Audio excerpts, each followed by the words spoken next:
14 ఏళ్లు చంద్రబాబు నాయుడు గారి పాలన చూశారు. 3 సార్లు సీఎం గా కూడా పనిచేశాడు. మరి మీకు మీ ఇంటికి ఏం చేశాడో మీరంతా ఆలోచిస్తే మహిళా సాధికారత కోసం డ్వాక్రా సంఘాలు, చేయూత, పసుపు కుంకుమ, షీ ఆటోలు, తల్లి బిడ్డ ఎక్స్ప్రెస్, బడికొస్తా సైకిళ్లు, చంద్రన్న పెళ్లి కానుక, దుల్హన్ పథకం, దీపం పథకం, వితంతు పెన్షన్లు, చంద్రన్న సంక్రాంతి కానుక, రంజాన్ తోఫా, క్రిస్మస్ కానుక, రైతుల కోసం రైతు రుణమాఫీ, ఎన్టీఆర్ జలసిరి, నీరు చెట్టు, పొలం పిలుస్తోంది, Annadata Sukhibhava, drip irrigation subsidy.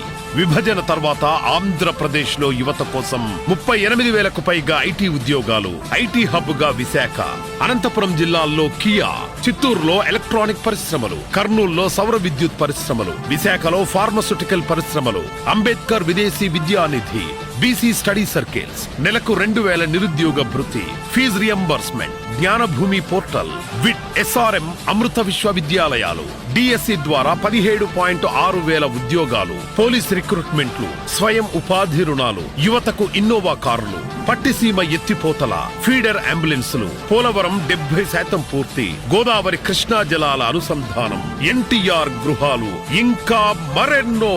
ఇది చంద్రబాబు పేరు చెప్తే గుర్తొచ్చేది.